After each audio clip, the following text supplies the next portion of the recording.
ole Pentecost Day sang hi som hi pangalu thleng le ta a hemini pual hianin lalpa faknan kan ti thei tok tlem te lalpa fakle choi moi na tur ta na Thlarau Thianghlim ron ti rang che ti la le Pentecost ni ti la te kha ron sa in kan thei tok kan ron chwa ve le do ne ngai thla tu zong zong te dan lalpan malmin som sak theu ro se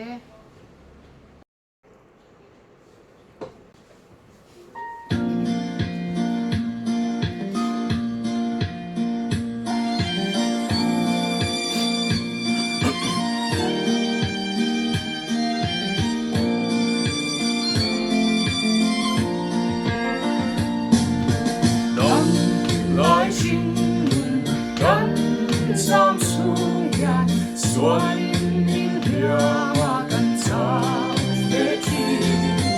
mà sẽ cho măng lên cánh đi siêu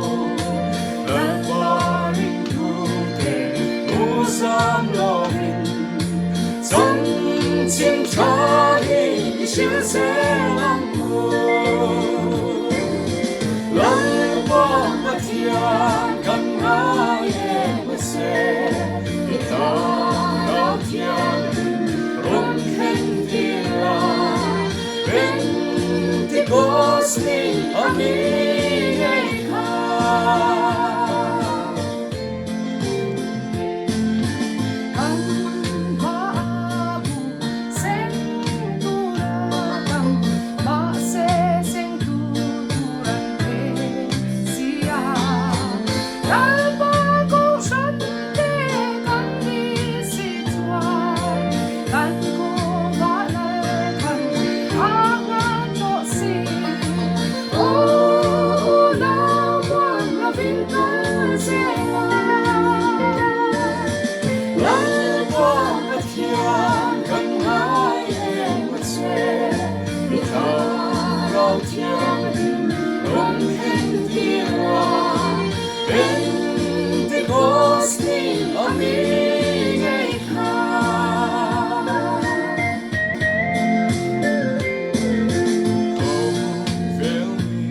Pentecost Ni Thlarau Thianghlim,